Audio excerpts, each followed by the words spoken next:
பெரியோர்களே, தாய்மார்களே, புரட்சி தலைவரின் ரத்தத்தின் ரத்தமான புரட்சி தலைவியின் வழிவந்த சிங்கங்களான என் உயிரினும் மேலான கழக உடன்பிறப்புகளே, பொதுமக்களே, உங்கள்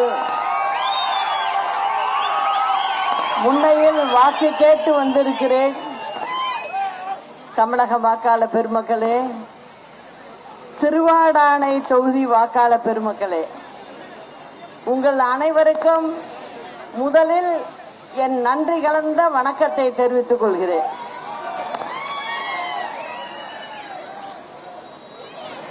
இப்போ இந்த 2026 தேர்தல் களம் என்பது மற்ற அரசியல் கட்சிக்கும் மட்டுமானது அல்ல. என்னை பொறுத்தவரை இது தமிழக மக்களின் வாழ்வாதாரத்துக்கான பிரச்சனையாக தான் நான் பார்க்கிறேன். காரணம், கிட்டத்தட்ட இந்த திமுக அரசாங்கம் 12 லட்சம் கோடி கடனை வாங்கி வச்சிருக்கு. அந்த 12 லட்சம் கோடியில பாத்தீங்கன்னா ஒவ்வொரு வீட்லயும் ஒருத்தர் தலையில 2 லட்சம் ரூபாய் கடன் இருக்கு. ஒரு குழந்தை இன்னைக்கு பிறக்குது ஒரு வீட்டுனா அந்த குழந்தையும் கடனோட தான் பிறக்குது. அது தலையிலையும் 2 லட்சம் ரூபாய். இந்த அரசாங்கத்தை இப்படியே விட்டுக்கிட்டே போனா இன்னும் எவ்வளவு கடன் வாங்குங்கிறத யோசிச்சு பாருங்க. அடுத்த கட்டம் மக்கள் ரோட்டுக்கு வர வேண்டியதை தவிர வேற வழியே இல்லை. இதுதான் உண்மையான யதார்த்தமான நிலைமை. இதையெல்லாம் மறைச்சு ஒரு தேர்தல் அறிக்கையை கொடுத்திருக்காங்க. அந்த தேர்தல் அறிக்கையில பாத்தீங்கன்னா 525 திமுக காரவங்க கொடுத்திருக்கிற தேர்தல் அறிக்கையோடைய வாக்குறுதிகள். சரி, இந்த வாக்குறுதிகள்லாம் நடக்குமா அப்படிங்கறத நான் கொஞ்சம் உக்காந்து ஒவ்வொரு வாக்குறுதியா முழுமையா பார்த்துட்டு தான் நான் டூரே புறப்பட்டேன். போன முறை கொடுத்த 505 வாக்குறுதியில 50 கூட முழுசா நிறைவேற்றலவங்க. அதுக்கு அடுத்த தேர்தலும் வந்துட்டு இப்போ அவங்க 525 வாக்குறுதி கொடுத்திருக்காங்க. இது ஏதாவது மக்களுக்கு பிரயோஜனப்படுமான்னா இது ஏமாத்து வேலை. அதுதான் எனக்கு தெரியுது. அடுத்தது இன்னொன்னு சொல்ல வேண்டிய விஷயம், தலைவர் ஆரம்பிச்ச நம்ம கட்சி தலைவருடைய மறைவுக்கு பிறகு அம்மா அதை தொடர்ந்து நடத்தினாங்க. தலைவரும் சரி அம்மாவும் சரி ஏழை மக்களுக்கான கட்சிங்கிறத ஒவ்வொரு முறையும் நிரூபிச்சு காட்டினாங்க. அது மட்டும் இல்ல, அவங்க ஆட்சி செய்த போது ஏழை எளிய மக்களுக்கான திட்டங்களை வகுத்து அதை முறைப்படியும் சரியாகவும் செஞ்சு முடிச்சவங்க அம்மா. ரொம்ப ஏழைப்பட்டவங்களுக்கு விலையில்லா அரிசி கொடுத்ததும் அம்மா தான், 20 கிலோ. அது மட்டும் இல்ல, பள்ளிக்கூடத்துல படிக்கிற பிள்ளைங்களுக்கு ஏழை எளிய உடைய அம்மா அப்பாவுக்கு சிரமம் கொடுக்காம அந்த பிள்ளைகளுக்கு வேண்டிய சைக்கிள், லேப்டாப்பு, பாட புத்தகம், நோட்டு புத்தகம், புத்தகப்பை இதெல்லாமும் கொடுத்தது அம்மா. இது எல்லாம் இப்ப திமுக அரசாங்கம் ஆரம்பத்துல வந்தது என்ன சொன்னுச்சு, எதையும் நாங்க நிறுத்த மாட்டோம், அந்த அம்மா சொன்னதை அதை நாங்க தொடர்ந்து கொடுப்போம்னு சொன்னுச்சு. ஆனா இப்ப தேர்தல் வர்ற வரைக்கும் லேப்டாப்பு 4 வருஷமா எந்த வீட்டு பிள்ளையும் பார்க்கல, கண்ணால யாருக்கும் கொடுக்கல. அது கொடுத்ததோட நோக்கம் என்ன அப்படின்னா, வசதியானவங்க வீட்டு பிள்ளைங்க அவங்க வீட்டிலேயே வாங்கி கொடுத்துருவாங்க. ஏழை பிள்ளைகளுக்கு அது வாங்குற அளவுக்கு அம்மா பட்ட வசதி இருக்காது. அதை நினைச்சுதான் +2 படிக்கும் போது அம்மா வாங்கி கொடுத்தது. அந்த பையனோ பொண்ணோ அந்த +2 முதல் வருஷம் 2வது வருஷம் முடிக்கிறதுக்குள்ள அந்த கணினியை வச்சு நல்ல விதமா அதை எப்படி கத்துக்கணுமோ கத்துக்குவாங்க. அப்போ மேற்கொண்டு படிக்க முடியாத பிள்ளை போய் படிக்கும், படிக்க முடியாத பிள்ளை அதை வச்சுட்டு ஒரு கடையில கூட வேலைக்கு போய் சேர்ந்துக்க முடியும். இதெல்லாம் நினைச்சுதான் அம்மா கொடுத்தாங்க. ஆனா இந்த திமுக அரசாங்கம் வந்ததுல இருந்து எதையும் கொடுக்கல. அதே போல பாத்தீங்கன்னா விவசாயிகளுக்கு நான் அதை செய்யறேன் இதை செய்யறேன்னு வாக்குறுதியில கொடுத்துருக்காங்க. ஆனா ஒன்னும் செய்யல.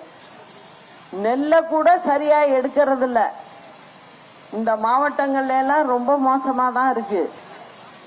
இடைத்தரகர்கள் விவசாயிகளிடம் குறைச்ச விலைக்கு நெல்லை வாங்கி அவங்க கொண்டுட்டு போய் அரசாங்கத்துக்கு விற்கிறாங்க லாபத்துல. இதுதான் நடக்குது. அம்மா இருந்தப்ப எல்லாம் அப்படி கிடையாது. நேரடியா அரசு கொள்முதல் செய்யும், அதுல நம்ம போய் கொடுக்கலாம். இது எல்லாமே திமுக காரவங்களுக்கு சம்பாதிக்கிறதுக்கு எல்லாத்துலயும் ஒரு வழி பண்ணணும் அப்படிங்கறதுக்காக செய்யறது தான் இதெல்லாம். அடுத்தது பாத்தீங்கன்னா நம்ம கட்சியை பொறுத்த வரைக்கும் அம்மா இருந்ததோட சரி. அதுக்கு பிறகு நானும் சிறைச்சாலைக்கு போயிட்டேனா என்னையும் அனுப்பிட்டாங்க. 4 வருஷம் கழிச்சு வர்றேன். அதுக்குள்ள நான் உட்கார வச்சுட்டு போன மனுஷன் என்ன 2 மாசத்திலே கட்சியை விட்டு எடுக்கிறாரு. நான் பொதுச் செயலாளரா இருந்து கவர்னருக்கு கடிதம் கொடுத்து இன்னாரு முதலமைச்சர்னு கொடுத்துட்டு போயிருக்கேன். அந்த பதவி மட்டும் வேணும், நான் பதவியில இருக்கக்கூடாது. இது எந்த விதத்துல நியாயம்னே தெரியல எனக்கு. அவரு செஞ்சாரு. நன்றிங்கிறது மனுஷருக்கு இருக்கணும். அது மட்டும் இல்ல, விசுவாசமும் இருக்கணும். இந்த 2ம் இல்லைன்னாக்க பதவியை கொடுத்துட்டு போனவங்கள்ட்ட இந்த 2ஐயும் காட்டல அவரு. அப்படி இருக்கும்போது தமிழ்நாட்டு மக்களுக்கு என்னத்தை செய்வார் இவரு? தமிழ்நாட்டு மக்களை மனசுல வச்சு பாப்பாரா? ஏழை எளியவருக்கு செய்ய வேண்டியதை செய்வாரா? செய்ய மாட்டாரு அப்படிங்கறத தெரிஞ்சுக்கிட்டேன். அதுக்கப்புறம்தான் சரி, நமக்கு அம்மாவையும் தலைவரையும் பார்க்க வேண்டியதா இருக்குன்னா, அதனால நம்ம இந்த கட்சியை எப்படி ஒண்ணு சேர்க்கறதுக்கு பார்ப்போம் அப்படின்னு எல்லா முயற்சிகளையும் எடுத்தேன். ஆனா அந்த முயற்சிகளுக்கு அவர் ஒருத்தர் மட்டும் சரியா வரல. வேண்டாம், இவங்க நம்ம தனியா நடத்துவோம் அப்படிங்கறதுல ரொம்ப தெளிவா இருந்தார். அவரு கட்சிக்காரவங்களையும் நினைக்கல, கீழே உள்ள கட்சி தொண்டர்கள் அந்த குடும்பங்கள் யார பத்தியும் நினைக்கல, பொதுமக்களை பத்தியும் நினைக்கல அவரு. அதுக்கு பிறகுதான் நான் இந்த முடிவுக்கு ஒரு கட்சியை துவங்கி 2.5 மாத காலத்துக்குள்ள இப்ப உங்கள்கிட்ட வாக்கு கேட்டு நின்னுட்டு இருக்கேன். இது எல்லாமே உங்களுக்கு தெரியும். நான் துணிஞ்சு நின்னதுக்கு காரணம் அம்மா ஒண்ணு சொல்லுவாங்க, மக்களால் நான் மக்களுக்காகவே நான், உங்களால் நான் உங்களுக்காகவே நான். அந்த 2 வார்த்தை தான் என் காதுல எப்போதும் ஒலிச்சுக்கிட்டு இருக்கோம். நம்ம அம்மாவுக்கு நன்றி கடன் நான் செஞ்சு ஆகணும். ஏன்னா ஒரு கூட பிறக்காத தங்கையா நான் அவங்களோடய இருந்துட்டேன். கிட்டத்தட்ட 38 வருடங்கள் கூடவே இருந்திருக்கேன், நிழல் போல இருந்திருக்கேன். அவங்க மேல ஒரு சின்ன துரும்பு கூட படாம பாத்துக்கிட்டவனா. கருணாநிதி பண்ண கொடுமைகள் எல்லாம் தாங்கி 2 பொம்பளைங்களா நாங்க சமாளிச்சு வந்த. நாங்க அப்படியெல்லாம் வந்ததுனாலதான் இந்த தமிழ்நாட்டு மக்களுக்கு வேண்டியதை எங்களால செய்ய முடிஞ்சிச்சு. அத நினைச்சு பார்த்தேன். சரி, நம்ம துணிஞ்சு கிளம்பணும், நமக்கு தமிழ்நாட்டு மக்கள் துணை இருக்கு அப்படிங்கிற முடிவுல தான் நம்ம மேல பிரியப்பட்டு வந்த கூட்டணிகளை கூட சகோதரன்களா நினைச்சு கூப்பிட்டுக்கிட்டு நான் இந்த தேர்தலில் இறங்கியிருக்கேன். அதுல பாத்தீங்கன்னா நம்ம நிக்கிற தொகுதிகளில் மட்டும் தமிழக மக்கள் ரொம்ப கண்ணும் கருத்துமா இருந்து வாக்களிச்சிடணும் அப்படிங்கறதுல நான் ரொம்ப தெளிவா எல்லா இடத்துலயும் சொல்லிட்டு வரேன். காரணம் என்ன அப்படின்னு சொன்னீங்கன்னா, நம்ம இல்லாம தமிழ்நாட்டுல அணுவும் அசையாது. அந்த நிலைமை வந்தாகணும். அதுக்கு உண்டான அடித்தளம் தான் இது. நிச்சயம் நம்ம வெற்றி பெற்று அம்மாவுடைய ஆட்சியை அமைச்சு காட்டுவோம். அது என்னோட தனிப்பட்ட ஆட்சி நான் எந்த காலத்திலையும் சொல்ல மாட்டேன். அது தமிழ்நாட்டு மக்களுடைய மக்கள் ஆட்சியாதான் இருக்கும். அது மட்டும் இல்ல, இப்ப வர்ற தொகுதிகள் எல்லாம் அங்க உள்ள குறைகள் என்னென்ன அப்படின்னு கேட்டுக்கிட்டு வரேன். அதுல பாத்தீங்கன்னா, இப்ப இந்த திருவாடான தொகுதியில அதை சுற்று உள்ள கடலோர கிராமங்கள்ல எல்லாம் குடிநீர் தட்டுப்பாடு தலை விரிச்சு ஆடுது. இப்ப நான் வர்ற வழியில எல்லாம் 5 குடம் 6 குடம் வச்சு பாவம் ரோட்ல அலைஞ்சிட்டு நிக்கிறாங்க. அதுதான் அப்போ வாக்கு மட்டும் கேட்டு வர்றாங்க. அதனால அதான் அவங்கள பொறுத்த வரைக்கும் தண்ணி கூட கொடுக்கறதுக்கு ஒரு முயற்சியை அவங்க பண்ணல.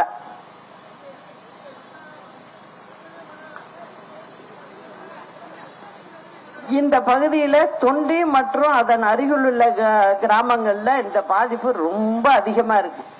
குடிநீர் தட்டுப்பாடு அதிகமா இருக்கு. மழையினால் பாதிக்கப்பட்ட பயிர்களுக்கு உரிய காப்பீட்டு தொகை இன்சூரன்ஸ் வழியா விரைவா எதுவுமே கொடுக்கறது இல்ல அப்படின்னு சொல்றாங்க. அது மட்டும் இல்லாம அரசு நேரடி கொள்முதல் நிலையங்களில் உள்ள முறைகேடுகள் மற்றும் போதிய இடவசதி இல்லாததால் விவசாயிகள் மிகவும் பாதிக்கப்பட்டுள்ளனர். திருவாடானை தாலுகாவிற்கு உட்பட்ட பல கிராமப்புற சாலைகள், குறிப்பாக பாரதி நகர் போன்ற குடியிருப்புகளை சுற்றியுள்ள சாலைகள் குண்டும் குழியுமாக உள்ளது. மழை காலங்களில் தண்ணீர் தேங்குவதால் போக்குவரத்து நெருக்கடிக்கு இங்க உள்ள மக்கள் ஆளாவுறாங்க. திருவாடானை பேருந்து நிலையத்தில் உயர் கோபுர மின் விளக்குகள் பழுதடைந்து காணப்படுவதால் இரவு நேரங்களில் பயணிகளுடைய பாதுகாப்பு கேள்விக்குறியா இருக்குது. அரசு மருத்துவமனைகளில் போதிய மருத்துவர்கள் மற்றும் பணியாளர்கள் இல்லை. இது தொடர்ந்து தமிழ்நாடு முழுவதும் இதே கதை தான். அரசு மருத்துவமனைகளில் போதிய மருத்துவர்களும் இல்ல, பணியாளர்களும் இல்ல. ஆரம்ப சுகாதார நிலையங்கள் மேம்படுத்தாமல் அதற்கான நிதியை மோசடி செய்துள்ளதாக இங்குள்ள மக்கள் திருவாடானை பக்கம் குற்றம் சாட்டுறாங்க. திருவாடானைக்கு வருவாய் கோட்டாட்சியர் அலுவலகம் வேண்டி கோரிக்கை ரொம்ப நாளா இருக்கு. தற்போது ராமநாதபுரத்திற்கு செல்ல வேண்டிய அவல நிலை மக்களுக்கு இருக்கு. திருவாடானை மூடப்பட்டுள்ள கிளை சிறையை மீண்டும் திறக்க கோரி ஒரு கோரிக்கை இருக்கு. திருவாடானையில் அமைந்துள்ள நீதிமன்ற வளாகத்தில் சார்பு நீதிமன்றம் வேண்டி கோரிக்கை வச்சிட்டு இருக்காங்க. திருவாடானை பகுதி ராமநாதபுரம் மாவட்டத்தின் நெற்களஞ்சியமாக திகழும் நிலையில் இங்கு நெல் அரவை ஆலை மற்றும் வைக்கோல் பதப்படுத்தும் ஆலை அமைக்க கோரிக்கை. இது நியாயமான கோரிக்கை தான், இதை செய்யணும். ஆனா முதலமைச்சர் என்ன விளம்பரம் கொடுக்கிறாரு? முதலமைச்சர் அவர் பேரை சொல்லி வர்றாரு, நல்லாட்சிய கொடுக்கிறாரு அப்படின்னு சொல்றாங்க. இந்த ஆட்சி தானா நல்லாட்சி? அதை நீங்க தான் முடிவு பண்ணணும். இது இப்ப நான் வர்ற வழியெல்லாம் ஒரு வாரமா நான் பார்த்துக்கிட்டு வர்றதெல்லாம் பார்த்தேன். நம்மளும் மற்றவங்க மாதிரி சம்பிரதாயத்துக்கு தேர்தல் அறிக்கையெல்லாம் கொடுக்க கூடாது. இன்னொன்னு, பொதுமக்கள்கிட்ட பொய்ய சொல்லக்கூடாது அப்படிங்கறதுல தெளிவா இருப்பேன். அதனால நம்ம தேர்தல் அறிக்கையில சிலவற்றை சொல்றேன். மகப்பேறு உதவித்தொகையாக தற்போது வழங்கப்படுறது 18,000 ரூபாய் கொடுக்கிறோம். அதை 24,000 நிச்சயம் நம்ம வழங்குவோம். பிறந்த குழந்தைகளின் நலனுக்காக அவசிய பொருட்கள் கொண்ட அம்மா நலப்பட்டகம் சரியாக வழங்கப்படும். ஏன்னா அம்மா கொடுத்துக்கிட்டு இருந்ததை இந்த அரசாங்கம் நிறுத்திட்டு நம்ம கொடுப்போம். அனைத்து மருத்துவமனைகளில் போதுமான மருந்துகள் மற்றும் சேவைகள் வழங்க நடவடிக்கை எடுக்கப்படும். கிராம சுகாதார செவிலியர்கள், டாக்டர்கள் போன்ற காலி பணியிடங்கள் போர்க்கால அடிப்படையில் நிரப்பப்படும். அனைத்து மாவட்டங்களில் முதியோர் சிகிச்சை பிரிவு தகுந்த நிபுணர்கள் கொண்டு அமைக்கப்படும். அனைத்து மாவட்ட தலைநகரங்களில் புற்றுநோய் சிகிச்சை பிரிவு அமைக்கப்படும். முதல்வரின் காப்பீட்டு திட்டத்தின் கீழ் வருமான உச்சவரம்பு மற்றும் காப்பீட்டு தொகை உயர்த்தப்பட்டு தற்போது வழங்கப்படும் சிகிச்சைகளின் எண்ணிக்கை 1500 வித நோய்களுக்கு பண்றாங்க. அத 2000 உயர்த்தி சிகிச்சைகள் செய்யப்படும். இளைஞர்களுக்கு வேலை வாய்ப்புகள் பெருகும் விதமாக 2 லட்சம் அரசு பணியிடங்கள் படிப்படியாக நிரப்பப்படும். கிராம பகுதிகளில் மகளிர்களை ஊக்குவிக்கும் விதமாக ஆண்டு ஒன்றுக்கு 1 லட்சம் கோழி பண்ணைகள், அதே போல 1 லட்சம் ஆட்டு பண்ணைகள் மற்றும் 1 லட்சம் மாடுகள் ஏற்பாடு செய்வதற்கு 50% மானியத்துடன் வழங்கப்படும். அதிக அளவில் முதலீடுகளை கொண்டு வந்து வேலை வாய்ப்புகளை உருவாக்குவோம். அதுவும் குறிப்பாக தென்பகுதியில ரொம்ப மக்கள் வேலை வாய்ப்பை இல்லாம இருக்காங்க. அதனால தனி கவனம் செலுத்தி அதில் செய்யப்படும். மீனவர்களுக்கு வழங்கக்கூடிய டீசல் மானியம் உயர்த்தப்படும். மீனவர்கள் மீன்பிடிக்கும் பகுதியில் புது திட்டங்கள் கொண்டு வரும்போது அவர்களின் வாழ்வாதாரம் பாதிக்கப்படாமல் பாதுகாக்கப்படும். மீனவர்கள் மீது மீன்பிடிக்கும் போது ஏற்படும் விபத்துகளில் உயிர் சேதம் ஏற்பட்டால் அதுக்கு 25 லட்சம் இன்சூரன்ஸ் மூலமாக வழங்கப்படும். மீனவர்கள் மீன்பிடிக்கும் போது ஏற்படும் சிறு விபத்துகளில் சிக்கியவர்களின் சிகிச்சைக்காக இன்சூரன்ஸ் திட்டம் தீட்டப்படும். இலவச மடிக்கணினி திட்டம் மீண்டும் செயல்படுத்தப்படும். மற்றும் அரசு பள்ளி குழந்தைகளுக்கு வழங்கும் மிதிவண்டி, சீருடைகள், காலணி, பாடப்புத்தகங்கள், நோட்டு புத்தகங்கள் போன்ற பொருட்கள் அனைத்தும் சரியான நேரத்தில் அவர்களுக்கு வழங்கப்படும். இது மாதிரி நல்ல திட்டங்களை நம்ம கொண்டு வருவோம். அது ஏழைகள், நடுத்தர மக்கள் பயன்பெறும் விதமாக தான் அது இருக்குங்கிறதையும் சொல்லிக்கிட்டு, இந்த தொகுதி திருவாடானை தொகுதி வேட்பாளராக அகில இந்திய ஃபார்வர்ட் பிளாக் கட்சியின்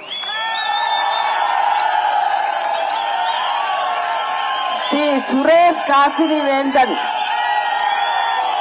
அவர்கள் நிறுத்தப்பட்டிருக்கிறார். நம்மளுடைய கூட்டணியை சேர்ந்தவர். அவருக்கு சிங்கம் சின்னத்தில் வாக்களித்து அவரை பெருவாரியான வாக்குகள் வித்தியாசத்தில் வெற்றி பெற செய்ய வேண்டும் என்று கேட்டுக்கொண்டு